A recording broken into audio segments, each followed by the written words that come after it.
How many times have you said the words, I wish I could just get motivated? What if I could show you that you don't need motivation at all?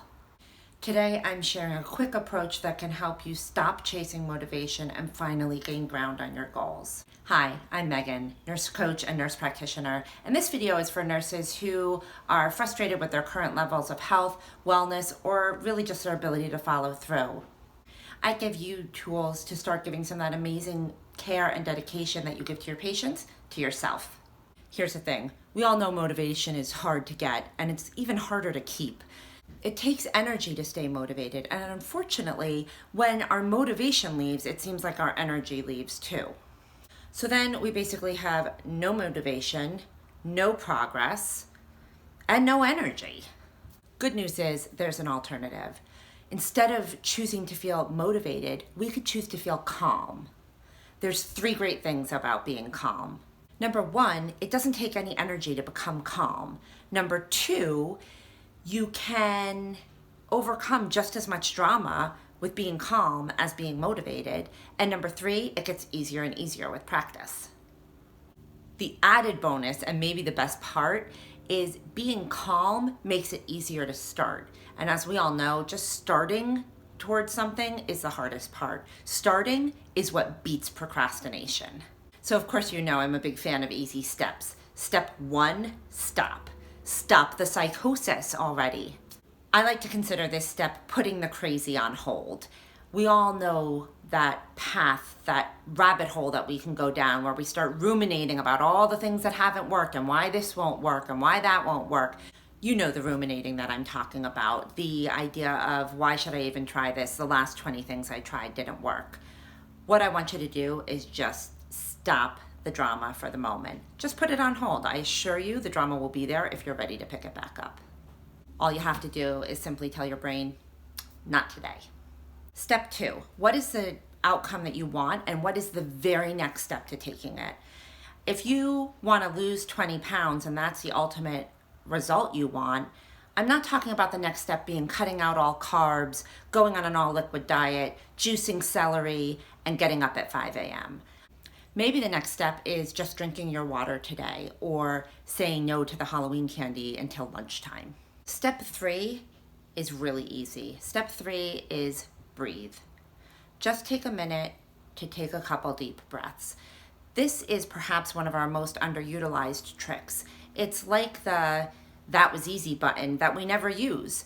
All you have to do is breathe in slowly and breathe out for twice as long. What this does is it activates our parasympathetic nervous system and legitimately gives us the physiologic response of calming down. So it's not something you have to figure out, you just have to breathe. Which brings us to step 4. Step 4 is go back and do step 3 because you cannot skip that one. Step 4 is breathe. If you skip step 3, why are you in such a rush to get calm? Calm down, breathe. Step 5 is to take that first step that you already identified and start it calmly. All you have to do is start. It doesn't have to be exciting. It doesn't have to be forceful. It just has to be to start. If you kind of get stuck on this step, I would use the approach that Mel Robbins outlines in her book, The 5-Second Rule. It's really an amazing hack. All you have to do is, as soon as you get the idea, I should say no to the Halloween candy and walk away, you start counting backwards from 5. 5, 4, 3, 2, 1. When you get to 0, you take action. In the words of Mel Robbins, if you wait that 5 seconds, your brain will kill the idea and you will start to talk yourself out of it. So take those 5 seconds and just to start. If you're able to do that, you're actually able to regain tremendous power in your life because you have just beat procrastination. Here's a side note, this even works for trying to get out of bed in the morning. And that's the 5 steps. Number 1, stop the crazy. Number 2, identify what your result is that you want and what the next best small step is. Number 3, breathe. Number 4, if you forgot to breathe and do step 3, go back and do it. Step 5 is the best. That's when we take our 5-second rule and we just start the next best step. It doesn't have to be crazy, doesn't have to be big. We just can move forward calmly without any motivation. Here's the thing, calm is always available to us. The feeling of calm is always available. We can always take a couple deep breaths, which helps our body shoot right down into that.